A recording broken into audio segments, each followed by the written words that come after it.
अपने इंटरेस्ट को जगा रहे हैं। आगे बढ़ते हैं बच्चों, बायोलॉजी डिस्कस करते हैं। बायोलॉजी ऐसा सब्जेक्ट जिसमें बहुत आसानी से आप 360 आउट ऑफ 360 लेके आ सकते हैं। और उसके लिए करना क्या पड़ेगा आपको एक लाइन ध्यान रखनी पड़ेगी। लाइन इंपॉर्टेंट है, diligence is more important than intelligence. मतलब बायोलॉजी में कंटिन्यूटी बहुत इंपॉर्टेंट है, आपका डिसिप्लिन बहुत इंपॉर्टेंट है। आपको कुमार सर ने ग्राफ समझाया होगा, उसमें समझाया होगा कि बायोलॉजी के अंदर भी रिवीजन बहुत इंपॉर्टेंट है। उसको आप टाइम टू टाइम बार बार रिवाइज कर रहे हो तो बायोलॉजी धीरे धीरे आपको याद होना स्टार्ट हो जाएगी। और आराम से आपने उसको अच्छे से याद कर लिया तो उसमें कुछ ऐसा अलग पार्ट नहीं है, आराम से आप 360 आउट ऑफ 360 भी ला सकते हैं। अब उसके लिए क्या क्या बातें ध्यान रखनी है, अपन स्ट्रेटेजी स्टार्ट करते हैं। पहली बात करते हैं अपन इसके अंदर क्लासरूम की। बच्चों क्लासरूम बहुत इंपॉर्टेंट है। आप जहां से भी आ रहे हैं, कहीं से भी आ रहे हैं, आपका कोटा आने का मेन टारगेट है क्लासरूम। आप मेनली क्लास अटेंड करने आ रहे हैं, तो जो क्लास अटेंड कर रहे हैं उसमें पूरा आपकी अलर्टनेस, पूरी आपकी अवेयरनेस मेंटेन रहनी चाहिए। अब अलर्टनेस अवेयरनेस कैसे बढ़ सकती है, कैसे मेंटेन रह सकती है? सिंपली आपका जो क्लास में बैठने का पोस्चर है वो बिल्कुल स्ट्रेट होना चाहिए, सही होना चाहिए। आप खुद ही फील करेंगे यदि आप क्लास के अंदर थोड़ा आराम से बैठे हुए हैं तो आपकी लर्निंग कैपेसिटी, आपकी मेमोरी कैपेसिटी कम रहेगी। यदि अलर्ट बैठे हुए हैं, अटेंटिव बैठे हुए हैं तो अपने आप ही आपका ब्रेन जल्दी सीखने वाले पार्ट में काम करेगा। होता क्या है बच्चों, अपनी जो बायोलॉजी वाला पार्ट है उसी पार्ट से लिंक करें इसको, तो जो आपके स्पाइनल कोड के फाइबर्स है वो स्पाइनल कोड के फाइबर्स कहां जा रहे हैं? ब्रेन के अंदर। और जब वो फाइबर्स सही तरह से पॉजिटिव इनपुट देंगे तो अपने आप ही ब्रेन के अंदर लर्निंग कैपेसिटी ज्यादा होगी। तो क्लास में बिल्कुल अलर्ट, पूरा अवेयर होकर बैठे। फिर साथ साथ में जो भी फैकल्टीज पढ़ा रही है आपको, बहुत ही एक्सपर्ट फैकल्टीज हैं, उन एक्सपर्ट फैकल्टीज को पहले से ही पता है कि कहां पर कौन सा डाउट आ सकता है, तो बहुत सारे डाउट्स को क्लास के अंदर ही एक्सप्लेन करती जाएंगी। वो जो डाउट्स आपके क्लास में एक्सप्लेन हो रहे हैं तो आपको बहुत ज्यादा संभावना है क्लास में आपने बहुत अलर्टनेस रखी तो आपको डाउट आएगा ही नहीं, और डाउट आता भी है आपको मान लो, तो उस केस में डाउट को आपको पेंडिंग नहीं छोड़ना है, डाउट को हाथों हाथ आपको रिजॉल्व करना है। आप क्लास के बाद टीचर्स से मिलकर डाउट को रिजॉल्व करें, उसके बाद शाम के टाइम पर या मॉर्निंग टाइम पर जो भी अपोजिट टाइम है उस पर भी डाउट काउंटर रखता है, वहां से डाउट को रिजॉल्व करें। और इसके साथ साथ अलग से डाउट काउंटर की जो फैसिलिटी है वहां भी डाउट रिजॉल्व कर सकते हैं। और इसके साथ साथ जो एलन डिजिटल है उस पोर्टल पर भी जाकर आप अपने डाउट्स को रिजॉल्व कर सकते हैं। इसके बाद मैं एक बात तो कहना चाहूंगा बच्चों कि क्लास में जो फैकल्टीज पढ़ा रहे हैं ना, उनके एक्सप्लेनेशन पर ज्यादा ध्यान दें, वो क्या समझा रहे हैं उस पर ज्यादा ध्यान दें। कई बार बच्चे क्या करते हैं कि जो क्लास में फैकल्टीज पढ़ा रहे होते हैं उनकी हर बात को, हर पॉइंट को नोट करते हैं, हर बात को लिखते रहते हैं। अब उनका ध्यान ज्यादा किस पर है? लिखने पर है।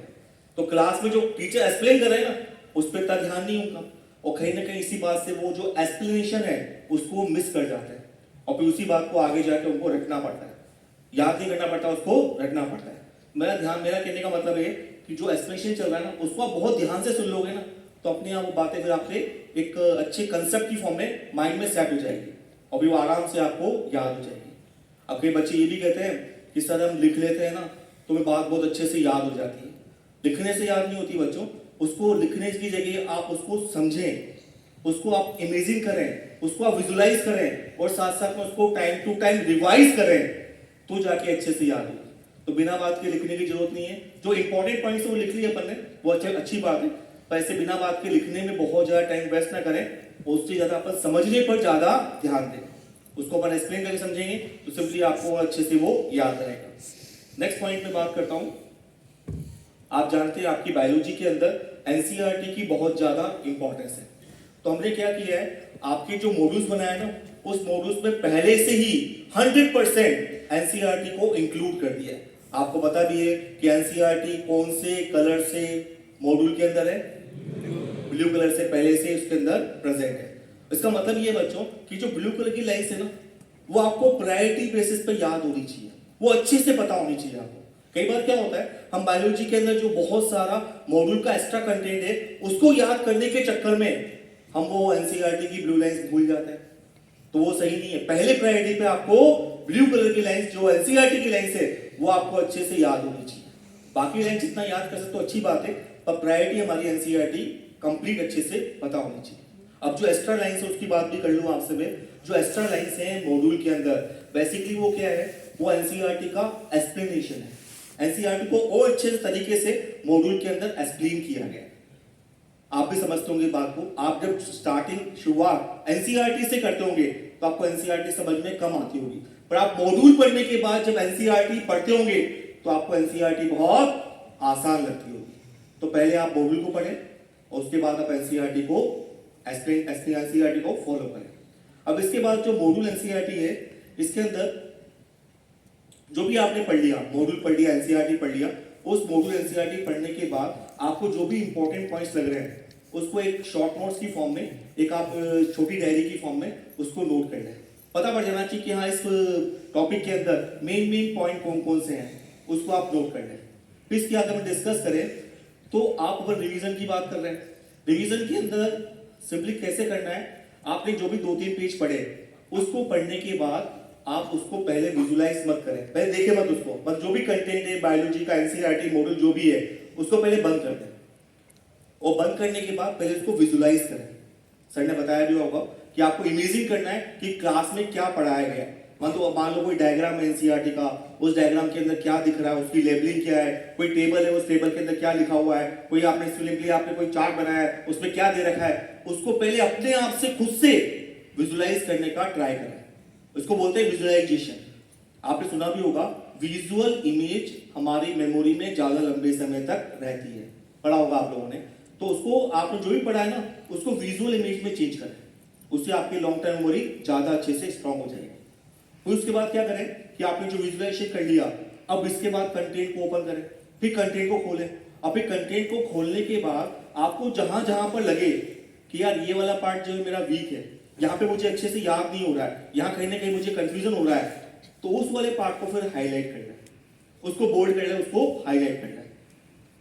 अब इसको बोल्ड करने का एडवांटेज है कि मैं 100% कह सकता हूं आप इसके बाद जब नेक्स्ट टाइम रिवाइज करेंगे उस टॉपिक को तो 100% जो आपने हाईलाइट किया है ना वो आपको पहले याद आएगा, वो आपको पहले से याद आना स्टार्ट हो जाएगा। तो इससे क्या हो रहा है, धीरे धीरे जो आपकी ब्लर इमेज है वो आपकी एक एग्जैक्ट इमेज के अंदर कन्वर्ट हो रही है। ऐसा आप धीरे धीरे करते रहेंगे तो एग्जाम के आते तक आपका पूरा जो पार्ट है ना इमेज, उस एनसीईआरटी का उस मॉड्यूल का पूरा पेज आपको बहुत अच्छे से आपके माइंड में प्रिंट हो जाएगा। एग्जाम में तो फिर क्या होगा, आप इधर क्वेश्चन देखेंगे, क्वेश्चन पढ़ रहे हैं आप, उधर साइड में आपके वो पूरा पेज ओपन हो जाएगा, तो आराम से आप उसको विजन करके आराम से उसका आंसर अच्छे से लगा सकते हैं। इसके साथ साथ आप अपने खुद के क्वेश्चंस बनाएं एनसीईआरटी की और अच्छे से ग्रिप अच्छी करने के लिए आप अपने खुद के क्वेश्चंस भी फॉर्म करें। इसमें एक बात तो इंपॉर्टेंट है कि जो एग्जामिनर्स है ना, जो नीट के एग्जामिनर्स हैं, उनको ये कहा गया है स्पेशली बायोलॉजी के अंदर कि पेपर एनसीईआरटी से बनाया जाए, एनसीईआरटी से फॉर्म किया जाए, पर साथ साथ में एक बात और कही हो, ये भी कहा है साथ साथ में कि जैसे क्वेश्चन पहले आ चुके हैं एग्जाम के अंदर एग्जैक्ट वैसे रिपीट नहीं होने चाहिए, ये बात भी कही गई। अब इसका एडवांटेज क्या है, आप एक्सरसाइज नंबर 2 सॉल्व कर लेते हैं, जो प्रीवियस ईयर क्वेश्चंस की एक्सरसाइज है उसे आप सॉल्व कर लेते हैं।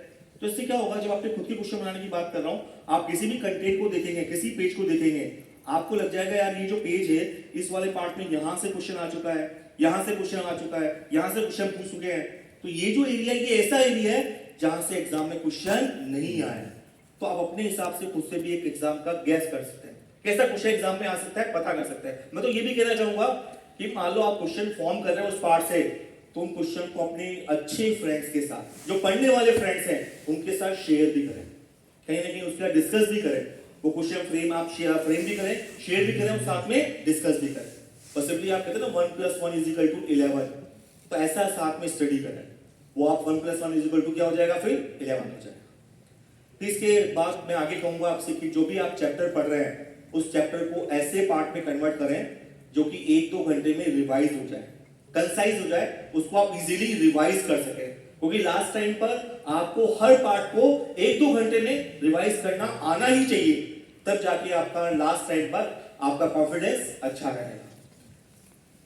बच्चों ये बात बहुत इंपॉर्टेंट है जो आपको स्क्रीन पे दिख रही है, मॉनिटर रजिस्टर।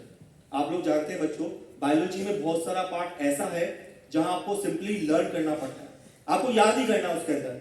जैसे मैं आपसे 11th की बात करूं तो आप जानते हैं 11th में टॉपिक था एक प्लांट मॉर्फोलॉजी, पढ़ा है बच्चों आपने, प्लांट डाइवर्सिटी, एनिमल डाइवर्सिटी, आप जानते हैं इस टॉपिक के अंदर क्या खास बात थी। इन टॉपिक्स में बहुत सारे एग्जांपल्स हैं, बहुत सारे एग्जांपल्स हैं भी इंपॉर्टेंट, आपको याद भी करने पड़ते हैं। ऐसे में 12th की बात करूं, 12th क्लास में आपके पास आएगा इवोल्यूशन, वहां बहुत सारे डेटा मिलेंगे, आपको इकोलॉजी में डेटा मिलेंगे, आपको एग्जांपल्स मिलेंगे, आपको जेनेटिक्स मिलेगी, जेनेटिक्स में बहुत सारे आपको डेटा मिलेंगे, साइंटिस्ट के नाम मिलेंगे। तो ये जो साइंटिस्ट के नाम है, एग्जांपल्स है, बहुत सारे डेटा है, इनको आपको याद करना है। ये भी आपके एग्जाम में